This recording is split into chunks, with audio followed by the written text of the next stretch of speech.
Y bienvenidos a su espacio Entrevistas con Respira Libre, donde tengo de verdad que el grato honor de volver a entrevistar a mi querido amigo, el doctor Marcel Marcano, médico microbiólogo venezolano, docente invitado de la Universidad de Ciencias Médicas de Costa Rica, asesor de investigación de varios laboratorios transnacionales, actualmente residenciado en Costa Rica, y su red social microbiólogo. De verdad que mi querido doctor, encantada de tenerte nuevamente porque siempre nos mantienes activos, actualizados. Que sigan tu red social para que vean todas las publicaciones que van saliendo constantemente y es de verdad bien instructivo. Quería conversar acerca de la actualidad en los avances contra el COVID. Bueno, muchísimas gracias por la invitación, doctora. De verdad que un gusto poder compartir con usted y bueno, con su gran audiencia.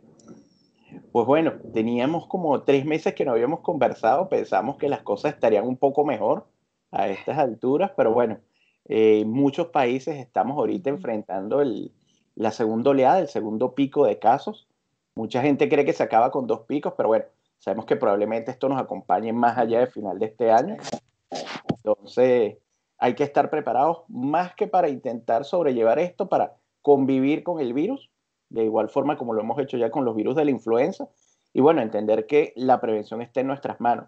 A pesar de que tenemos muy buenas noticias, hay muy buenas noticias en vacunas, en tratamiento, pues lo principal sigue siendo el lavado de manos, el uso ahora de las mascarillas, que en el momento en que conversamos era una recomendación opcional, el uso de protección facial, pero ya sabemos que tanto la OMS como muchas agencias regulatorias de distintos países han optado por recomendar esto ya de forma estricta o formal en lo que son las guías de prevención y manejo, no solamente a nivel hospitalario, sino a nivel de la comunidad, que creo que es el punto más importante, porque en los hospitales y en los centros de salud estamos muy claros de cómo manejarnos frente a pacientes con COVID.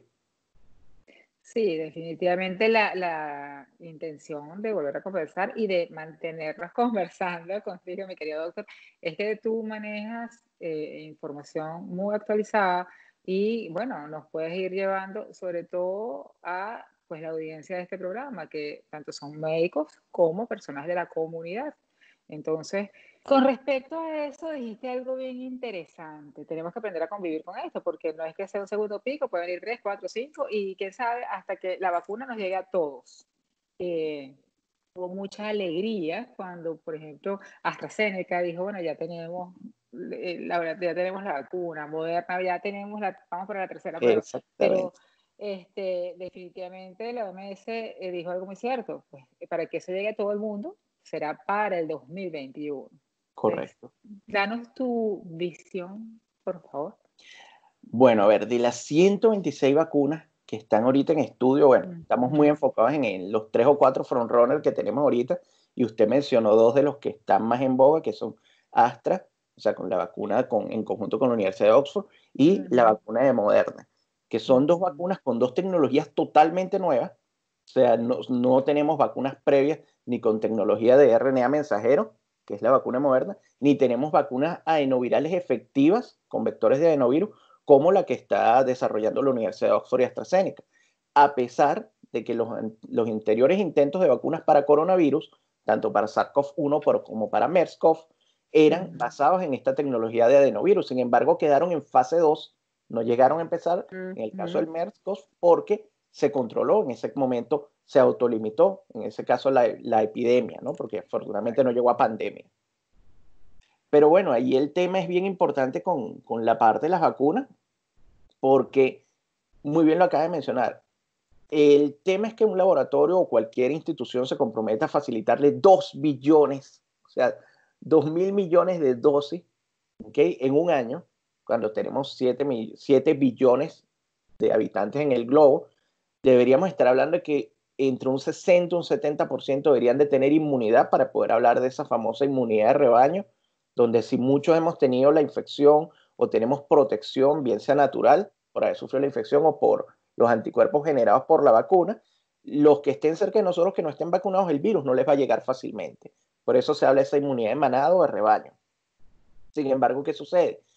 Aquí lo ideal sería que se aprobasen 3, 4, 5 vacunas, Claro. ¿okay? Que estuviesen aprobadas por las entidades regulatorias, que se manufacturaran para poder dar abasto a toda la población susceptible, porque es muy probable que ni usted, ni yo, muchas personas recibamos la vacuna en una primera instancia, porque se va a hacer énfasis en el grupo de mayor riesgo. Probablemente en el segundo grupo entrará ya el personal de salud que no está necesariamente en el hospital haciendo esa primera línea de defensa, y después vendrá una tercera o cuarta ola de vacunación para el resto de la población. ¿Por qué? Porque no va a existir vacuna suficiente, al igual que estamos ahorita enfrentando el tema con el diagnóstico. No tenemos suficiente PCR para hacer diagnóstico. ¿Okay?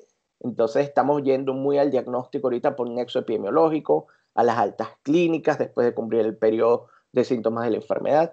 Entonces creo que lo que mencionamos de convivir con el virus, de entender que las vacunas son una solución, pero así como la OMS ha sido muy cauta, también hay muchos epidemiólogos que dicen que estas vacunas pueden llegar en un momento en que ya hayamos tenido una diseminación grande del virus. Claro, y que ya no haya tanta necesidad de vacunación, porque O que el virus ya hayamos adquirido la inmunidad natural, o que el virus exactamente, o que el mute. virus haga esos pequeños cambios antigénicos, lo que se llaman los drift, los pequeños cambiecitos Exactamente. antigénicos, que no lo van a convertir en un nuevo virus, pero sí van a crear subtipos distintos de este, y que la vacuna sea menos efectiva. No va a perder afinidad, porque Claro. casi todos los modelos de vacuna están diseñados contra la proteína S, contra esa proteína spike o de pico que tiene el coronavirus. Unas lo atacan o producen los anticuerpos por una tecnología, otras utilizan otra metodología, pero básicamente todas están dirigidas a la proteína S. Aquí el tema fundamental es que la proteína S o el subconjunto de proteínas del virus puede ir cambiando, ¿okay? En mayor o menor grado. Y estos cambios pueden hacer que se pierda inclusive afinidad o efectividad de la vacunación. Y podemos llegar a tener, como nos ha sucedido con el virus de la influenza, que hacer revacunaciones, ¿okay? Bien sea con la misma vacuna para aumentar, hacer un efecto de booster, de amplificación, durante un periodo de 1 o 2 años, o probablemente haya que modificar la vacuna a lo largo del tiempo. Todavía eso es muy temprano para decirlo. Estamos todavía, bueno, vamos a decir que estamos tratando de salir de los pañales para no decir que estamos en pañales en la investigación. ¿Por qué? Porque siempre cuando uno habla de vacunas no es lo mismo que hablar de tratamiento. En tratamiento nosotros podemos decir, bueno, en 48 horas vemos la eficacia de la respuesta contra un fármaco antiviral, pero en la vacuna no, hay que esperar 3, 6 meses después de la vacunación. Hay que ver si realmente el nivel de anticuerpos se mantiene elevado y si realmente son anticuerpos protectores, ¿ok? Hay que ver si cuando ese título de anticuerpos cae, la respuesta de memoria puede elevarlos nuevamente, que ese es el otro gran miedo que hay. La gente dice, si mis pruebas de anticuerpos en 4 o 5 meses están bajos, no estoy protegido. Entonces todavía no lo sabemos. Va a Y depender de la sobre respuesta. todo que las pruebas se han dado, que se han realizado hasta ahora satisfactoriamente, la inmunidad es a la segunda dosis, ni siquiera es a la primera. O sea, tenemos que esperar Exactamente. todavía un tiempo extra.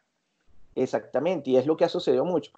A mayor dosis y a mayor número de aplicaciones, mayor inmunidad. Pero ¿qué pasa? Ujú. Que también aumentan los eventos adversos, también aumentan Claro. la posibilidad de tener otro tipo de reacciones que no queramos, ya no solo locales, pudiésemos tener, inclusive para algunas vacunas, hay un gran miedo con la vacuna de Oxford, a pesar de que hay mucho optimismo, porque al igual que varias vacunas en China, utilizan adenovirus de tipo 5, ¿no? Y los adenovirus son muy frecuentes en nuestro medio. Entonces, una cosa es hacer un estudio clínico donde los pacientes están completamente seleccionados, estudiados, Sí. caracterizados, y la otra es liberar esa vacuna a gran escala, donde probablemente tengamos un pico de infección, en este caso de vías respiratorias, por adenovirus en una comunidad. Y eso se cree que en algún momento pudiese interferir con la vacuna, al menos desde el punto de vista teórico. ¿Por qué genera eso preocupación? Porque hay muchos adenovirus circulando. Y entonces eso Claro. pudiese en algún momento ser contraproducente o interferir de cierta forma con la vacuna. Pero al igual, estas son vacunas que producen muy buena respuesta antigénica, hasta ahora en los modelos in vitro, hasta ahora en lo que se ha visto en esa fase 1 y fase 2 que van en paralelo, y bueno, ya estamos entrando en la fase 3 para algunas de ellas. O sea, ya vamos a estar entre 10.000 y 30.000 personas que la van a recibir. Y eso va a ser importante, ¿por qué? Porque nos va a dar como un poquito más de luz si realmente funciona a gran escala o no. ¿Quiénes nos quedan por fuera todavía? Grupos de riesgo, nos quedan por fuera los mayores de 65 años y con mayor énfasis los mayores de 80 años. Nos quedan por fuera los niños, que aunque no son grupos de riesgo, ya hemos visto que aunque no hacen el COVID respiratorio, la neumonía por COVID, pues están haciendo otras manifestaciones. Cada vez hay más, Multisistémicas importantes, claro. exactamente, cada vez hay más casos del síndrome inflamatorio sistémico parecido al Kawasaki, cada vez tenemos más manifestaciones dermatológicas, cada vez tenemos más fatiga crónica reportada en niños y adolescentes, igual que en adultos. Sí, y las complicaciones posteriores con respecto a esa fatiga crónica es que no sabemos cuándo será la recuperación. Exacto. Posiblemente porque no se ha descrito, puede ser 1 año, 2 años, 5 años, no sabemos el tiempo en que eso tienda a recuperarse. Eso es algo bien importante. Ay, definitivamente, mi querido doctor, yo creo que nos falta un poco de paciencia o mucha paciencia y sobre todo cuidado, ¿no? Sobre todo el estar em, con las medidas básicas. Y yo veo con mucha preocupación hay grupos de jóvenes, los Corona Party, buscando vías de contagio como para, bueno, ya me contagié, ya salí de eso. Ni siquiera, no está seguro la persona que le da coronavirus que no le repita. Exactamente, ese es un gran problema que hay. No sabemos cómo nuestro sistema inmune se va a comportar a largo plazo. Sí puede Exacto. ser que ese virus que tuvimos en algún momento quedó Ujú. latente, de una forma no digamos que como los herpes virus a nivel nervioso, pero puede quedar, todavía no lo sabemos, latente y reactivarse. Puede ser que nos estemos reinfectando por un subtipo o una variante más agresiva del virus, porque ya están descritos en varias publicaciones por lo menos 6 subtipos, 6 variantes, de menos agresiva a más agresiva. Puede ser que su infección haya sido asintomática y puede ser que usted se reinfecte. ¿Por qué? Porque también se ha descrito en algunas publicaciones que las infecciones asintomáticas pareciera que generan menores niveles de anticuerpos que la infección sintomática y que la infección severa. Entonces, ahí estamos todavía en un terreno muy virgen. Todavía es muy difícil decir, bueno, tenemos una serie de 5.000 pacientes, porque no los tenemos. El tema de valorar inmunidad es algo bien, bien complejo. Inclusive ahorita tratando de llegar a lo que mucha gente llama esta nueva normalidad, que es un nuevo estilo de vida realmente. Los scanning que se están haciendo a nivel de ciertas empresas de aeropuertos con temperatura pueden ayudarnos en un paciente que venga sintomático, febril, pero en un paciente asintomático la toma de la temperatura no nos va a ayudar. Al igual que he visto ya en varios sitios que están haciendo pruebas de olfato y gusto, que me llamó muchísimo la atención para intentar discriminar portadores. Y una cosa que, bueno, como lo comentaba con algunos colegas, No. es que esto, a pesar de que lo podemos ver en algunos pacientes asintomáticos, y usted sí tiene muchísima más experiencia que yo, una de las cosas que nos llama la atención es que puede ayudarnos a predecir, puede ayudarnos a identificar los pacientes, pero no está presente en todos. Entonces, como una No, prueba de screening o de ayuda, tampoco es está siempre presente en el 70% de los pacientes, se quedan un 30% por fuera y no es que sean asintomáticos, ese es el primer síntoma que presentan o el único síntoma que pueden presentar. Sin exactamente. embargo, si hay portadores asintomáticos que no van a tener nada y ¿qué hacemos con eso? Exactamente. Y algo que llama también muchísimo la atención, bueno, dentro de las cosas nuevas que tenemos, desde que nosotros conversamos acá, bueno, estaba muy en boga el uso de la cloroquina y bueno, cloroquina salió del plano terapéutico porque ya inclusive hace 2 semanas salieron las últimas publicaciones donde haciendo los análisis en pool se ve que realmente no ofrece mayor beneficio. Es lo mismo tomarla o no tomarla y el hecho de tomarla incrementa el riesgo de otras Mm, complicaciones. cardiovascular, por ejemplo. Ujú. Exactamente, igual que sucede con Acá. acitromicina. Hay mucha gente todavía circulando cadenas y me mandan las cadenas y me preguntan, mira, esto puede funcionar. Tomar acitromicina con ibuprofeno 800 miligramos cada 4 horas. Yo, bueno, va a funcionar a los gastroenterólogos por las gastritis tan brutales que vamos a ver. Y realmente no. Hay mucha gente que agotó la dexametasona a nivel mundial cuando salieron esas primeras publicaciones donde se decía que podía mejorar la evolución en los pacientes no complicados. Y suena bastante lógico. Y es algo que también lo hemos hablado mucho entre colegas, porque sí, si usted tiene una cascada inflamatoria que viene en aumento Claro. y la logras atrapar, capturarla en esas primeras etapas, donde ya el virus ejerce poco efecto y lo que nos está complicando es nuestra respuesta inmune, que viene creciendo, si nosotros podemos frenarla, llamémoslo con esteroides, llamémoslo con los inhibidores de la interleuquina, tanto 6 como 1, ahí pudiésemos Ajá. tener nosotros mejor evolución de los pacientes y es lo que se ha visto. Por eso es que también el remdesivir funciona excelente etapas iniciales de la enfermedad. no en el paciente en terapia intensiva, donde la carga viral ya es más baja. El Remdesivir es un antiviral, funciona cuando el virus se está multiplicando para inhibir su multiplicación. Si lo inhibimos, Claro. estamos disminuyendo esa probable respuesta aberrante del sistema inmune, esa famosa tormenta de citoquinas. Sí, definitivamente es algo que tampoco se tiene tratamiento adecuado, descripción perfecta del paciente, cuál es el tipo que se está presentando en el momento, no se puede diagnosticar para saber si va a ser leve, si, o sea, realmente es algo que seguimos avanzando en el tiempo y seguimos evaluando cuál es su comportamiento. Por lo tanto, lo que usted dijo, mi querido doctor, de adaptarnos o aprender a vivir con el virus, yo creo que es lo que nos corresponde por un tiempo.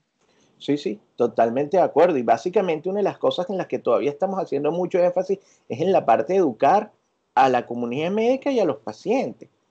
Porque Ujú. es muy fácil, y acá en Costa Rica ha sido un tema bien importante, el tema que hace maneja la estrategia que ha llamado el gobierno la danza y el martillo. Dancemos cuando el virus está controlado, podemos empezar a hacer un retorno gradual a las actividades, pero en lo que aumenta la notificación de casos o el número de hospitalizados, hay que aplicar el martillo, hay que aplicar medidas muy fuertes. Ahorita estamos en una etapa en que pareciera que estamos contra Thor, martillo, martillo, martillo, porque hemos tenido un aumento muy brutal de casos, se está saturando la capacidad hospitalaria, se está saturando la capacidad de unidades de cuidados intensivos, de hecho se están habilitando nuevas camas en nuevos centros de cuidados intensivos, pero el personal médico es finito. Claro, Entonces, claro. lamentablemente, podemos tener 200 camas de cuidados intensivos, pero si tenemos dos intensivistas, son 100 camas por intensivista y no podemos darnos abasto. No, es Entonces, factible, por ahí lo supuesto. importante es educar a la gente en lo que usted dijo. Las corona party, por favor, no se infecten. O sea, suena muy tonto pensar que alguien va a ir a intentar infectarse para salir de esto de una vez. Es que no sabemos Pero el outcome, no existe, sabemos el desenlace. claro, pero existe. Por muy tonto que parezca, existe. Es algo increíble. Y lo vemos en las noticias a cada rato. Por ejemplo, en la Florida, el sábado, una noticia, 17 Corona Party, que la policía fue y cerró en las casas, porque había en un solo condado 17 casas celebrando para Wow. contaminarse. Una cosa con las personas que sabían que estaban contaminadas para que bebieran y compartieran los vasos. Unas cosas tan absurdas que definitivamente no puede ser. Y eso es una de las funciones, yo creo, primordiales de este mi programa, que es llevarle a la gente. De una manera que entiendan, con un lenguaje que entiendan, especialistas que les digan definitivamente lo que es. Sí, yo creo que algo importantísimo y ahí aprovecho, ¿no? de recalcarlo, o sea, lavarnos las manos, nuestras medidas de distanciamiento, cuidar a la familia, o sea, cuidar a las personas mayores, porque pareciera algo muy tonto, o sea, yo lo escucho por mis sobrinos que están en Venezuela, que extrañan a sus abuelos, que quieren ver a sus abuelos, pero es difícil, claro, cuando tienes el aislamiento, cuando tienes todas las medidas, pudieses flexibilizarte un poco, sobre todo ahorita que es época vacacional, pero con mucho cuidado, porque a veces esas pequeñas burbujas sociales que tenemos en la familia, puede uno controlarlas. El problema es cuando la burbuja social se quiere ampliar al condominio, al edificio, a la urbanización, al núcleo de amigos. Acá, por ejemplo, se dio apertura de playas, pero con burbujas sociales y está controlado por brigadas en las playas. Entonces no es que usted llegó y su burbuja social se juntó con la otra, hicieron una gran burbuja y aquello va a explotar. No, la idea es mantener la Claro, separación, mantener las familias delimitadas del área donde van a estar. Hay horarios, inclusive, por ejemplo, acá lo que son las famosas ferias de los agricultores, donde venden productos frescos, tienen una hora específica donde pueden ir las personas de la tercera edad solamente. ¿Por qué? Porque hay que garantizarles el acceso a los alimentos de una forma segura. Igual los supermercados. Hay franjas horarias donde pueden asistir los adultos. Siempre se lo están recordando desde que uno llega. La mascarilla, higienícese las manos, higienice la barra del carrito, por favor 20 minutos para hacer la compra. Entonces yo digo que esto también nos ha creado unos hábitos importantísimos. O sea, hacer una compra de supermercado completa en 20 minutos era una cosa inaudita y ahorita uno llega, ya no regresas a un pasillo, vas automáticamente, llevas tu lista, vas automático y lo haces. Pero con una finalidad, no es miedo, sino es darle la oportunidad a más gente también de que tenga la claro, oportunidad de claro. abastecer. Y eso a mí me parece que es algo también que tenemos que reforzarlo, porque mucha gente dice, bueno, yo me estoy cuidando, pero a veces uno lo ve a mí me ha pasado en la fila del supermercado, que la gente va a hablar con la cajera y se quita el barbijo, el tapaboca, la mascarilla y comienza a hablar, porque tiene la protección esta de las mamparas acrílicas, pero eso no es el deber ser. O sea, usted se está manipulando el tapaboca, la mascarilla, y probablemente no te la estás ajustando bien. Hay mucha gente que yo le he visto y a mí me pasa mucho, yo voy con los lentes acá, porque a veces si no me coloco el adhesivo acá, se me empañan los lentes. Y hay gente que yo la veo que incluso agarra la misma mascarilla para limpiar los lentes. Y uno dice, ¿qué es esto, Dios mío? La mascarilla se volvió un accesorio indispensable para nosotros. Y Sí, pero hay que hacer eso, educación de cómo debe usarse. al igual que con las caretas plásticas, mucha gente cree que la careta es una protección tan efectiva como la mascarilla y resulta que no. De hecho, ya hay varios trabajos donde se cita que es necesario el uso de la mascarilla. ¿Por qué? Porque si usted es, por ejemplo, un salonero, un mesonero y está atendiendo a alguien, usted está a mayor altura y las gotículas están cayendo. Entonces, por ejemplo, para el personal que atiende en restaurantes, es obligatorio el uso de la mascarilla, además del escudo facial si lo va a utilizar. Hay mucha gente que le he visto corriendo con los escudos faciales. Y es impresionante porque uno ve la cantidad de gotas que se les pegan porque lo ve de lejos. Usted ve el escudo empañado. El escudo facial no es adecuado para correr tampoco. ¿Okay? Porque hasta puede tener un accidente cruzando una calle porque no va a ver. Entonces, son muchas cosas. O sea, adaptarnos no es algo tan fácil. Pero ya llevamos 7 meses con esto. Ya tenemos que tener ciertas medidas interiorizadas. Ya tenemos que saber que hay cosas que cambiaron y se van a tener que mantener así por un tiempo, porque tampoco la efectividad de la vacuna, y esto ahí sí voy a los pronósticos más agoreros que dicen que es muy probable que nosotros vacunemos al 60 o 70% de la población si se aprueban 4 o 5 vacunas. Y eso se está hablando entre 12 y 15 meses para poderlo hacer. Pero ¿qué pasa si el 10% de esa población no genera anticuerpos a un nivel adecuado? Siguen susceptibles. ¿Qué pasa si el coronavirus muta mientras volvemos a ajustar la vacuna? Entonces, Toda la la gente dice carga que de esto es vacunas se tonto, pero hay pierde. que hacer conciencia en ello. Y eso es algo que no se maneja, esa información, no se maneja abiertamente. Y me preocupa que el común denominador dice, no, pero ya la vacuna está lista, ya en un mes estamos haciendo una fiesta, ya nos vamos a reunir cuando la cuarentena se acabe dentro de un mes, que todos estamos vacunados. Y eso no es así. O sea, y no hay una información que esté llegando al grueso de la población donde, olvídese, o sea, vamos a tener la vacuna, se tiene que probar, se tiene que garantizar de que todas las personas estén vacunadas, que todas hagan inmunidad. ¿Y cuánto tiempo tarda eso? Posiblemente un año más, después de que estemos Exactamente. vacunados. Es igual que ahorita salió una guía del CDC que entre mis pendientes está leerla ahorita para el regreso a las escuelas. Y eso es algo que muchos estamos muy preocupados por el tema de que, ¿cómo mantiene usted la distancia social? En el papel es muy lindo el protocolo. Colocaremos los escritorios, pupitres, sillas a 1.8 metros de distancia a la periferia. Y a veces yo digo, si el salón tiene 30 metros cuadrados, ¿cómo usted distribuye? ¿Cómo tiene que ser la circulación de aire? ¿Cómo usted hace que unos chiquitines de primaria, que son los que a mí me preocupan mucho porque son los que son más difíciles de controlar? Fíjese que digo controlar, no educar, porque ellos entienden, pero a veces es difícil, tengan una mascarilla o un escudo facial, que a su hora de recreo no puedan salir a jugar, sino que tengan que estar en el salón, comer en el salón, que se han dado medidas tales como, por ejemplo, que las comidas, los almuerzos no pueden ser calentados en microondas, sino que tienen que llevar comidas que no necesiten ser calentadas, por el tema de disminuir la circulación también de personal en pasillos. Son medidas que en el papel lucen muy fáciles, pero que sabemos que no son fáciles.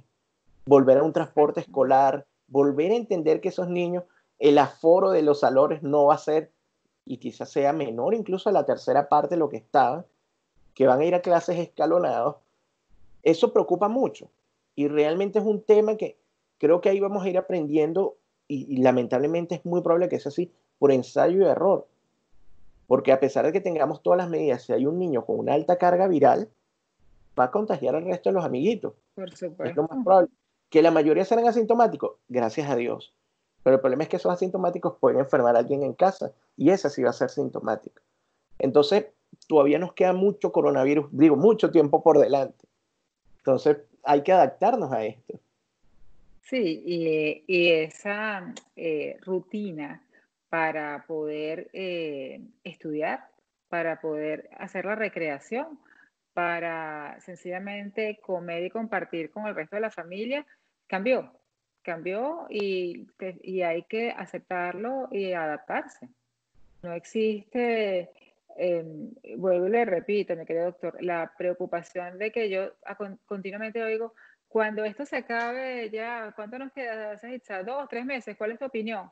2, 3 meses para regresar a las mismas fiestas que hacíamos, para regresar a reunirnos a tomar café, para regresar, no, lamentablemente, pues no es así. Dentro de todo algo que hemos conversado mucho y yo últimamente me he puesto a estudiar muchas cosas de tecnología porque, bueno, nos toca ahorita estar revisando de cosas de tecnología, nos toca Ujú, entender más cómo es esta conectividad por ujú. vías remotas, cómo trabajar en equipos en vías remotas, y eso es algo bien importante porque quizás los adultos a veces nos cuesta un poquito, pero los niños que veían sus pantallas, su juego de video, su iPad como una fuente de Sí. entretenimiento y que ahora nos dice, pero por Dios, otra vez me tengo que conectar, tengo que hacer la Ajá, tarea solamente en la computadora, ajá, ajá. o inclusive las tareas manuales, tener que tomarle fotos, enviarlas, cargarlas en una base de datos, ellos le están haciendo un poco de aversión a esta parte digital, a pesar de que es su forma también de mantenerse con sus juegos en línea en contacto con los amigos, con sus pares, pero estamos viendo ahorita este fenómeno de saturación también que está produciendo depresión, está produciendo insomnio, está produciendo ataques de pánico, que cada vez que uno lee en las páginas, por ejemplo, acá tenemos líneas de ayuda para las personas, tanto personal de salud como para los comunes mortales, donde estamos viendo un aumento en el número de llamadas solicitando ayuda psicológica. La gente se deprime, la gente se angustia, la gente está haciendo el síndrome de la cabaña. O sea, tenemos ahorita muchísima preocupación porque, bueno, nadie estaba listo para estar 4 y 5 meses en su casa. A pesar de que uno decía, quisiera el tiempo para estar en casa, pues bueno, ahora lo tenemos. Sí, ahora tenemos que adaptarnos a cómo manejarnos estando en casa. Exactamente, exactamente. Exactamente. Y definitivamente, bueno, el apoyo de especialistas, el apoyo de si no hay alguna patología orgánica, entre ansiedad o depresión, terapias de coadyuvantes, sensoriales, muchísimas cosas, pero hay que utilizar todas las herramientas y sobre todo estar conscientes de estos cambios para nosotros y para nuestro entorno. Exactamente. Es así, querido doctor, tenemos 2 minuticos, un cierre. Lavémonos las manos, usemos la mascarilla, mantengamos la distancia, entendamos que esto va a durar mucho, pero va a pasar en algún momento.